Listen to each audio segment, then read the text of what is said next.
बहुत खुशी हो रही है। I am the chosen one. पता नहीं था क्योंकि अंदर था, मैं अपने आप से बहुत थी कि मैं मेहनत करूंगा और आगे तक जाऊंगा। I was aiming for the top और हो गया। बस ये पता लगा कि इमोशनल थोड़ा हूँ मैं इंसान, रो पड़ता हूँ छोटी छोटी बातों पे, जो पहले मुझे अच्छा नहीं लगता था, अब मैं हो गया हूँ कि हाँ चलो ये भी अच्छी चीज है। बहुत खुशी हो रही है। I am the chosen one और आई एम वेरी हैप्पी। बहुत कम ऐसा होता है तो फिर कर दिया हमने जो कम होता है। दर्शकों से तो पता नहीं था क्योंकि अंदर था, मैं अपने आप से बहुत थी कि मैं मेहनत करूंगा और आगे तक जाऊंगा। I was aiming for the top और हो गया। वो मेरे को बाहर जाके पता लगी जब मैं जीना शुरू करूंगा। बस ये पता लगा कि इमोशनल थोड़ा हूँ मैं इंसान, रो पड़ता हूँ छोटी छोटी बातों पे, जो पहले मुझे अच्छा नहीं लगता था, अब मैं हो गया हूँ कि हाँ चलो ये भी अच्छी चीज है।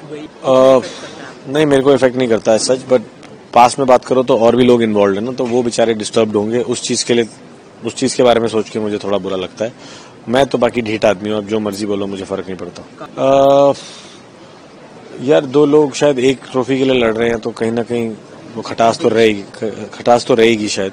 बट मेरी तरफ से हमेशा एक था कि उसको शायद ज्यादा जल्दी अच्छी चीजें मिल गई हैं, तो वो जेलसी थी, स्टार्टिंग से ही बोल के चल रहा था मैं। बट वो दिल का बहुत अच्छा इंसान है और बहुत फैमिली मैन है, तो उसकी वजह से उससे प्यार भी था।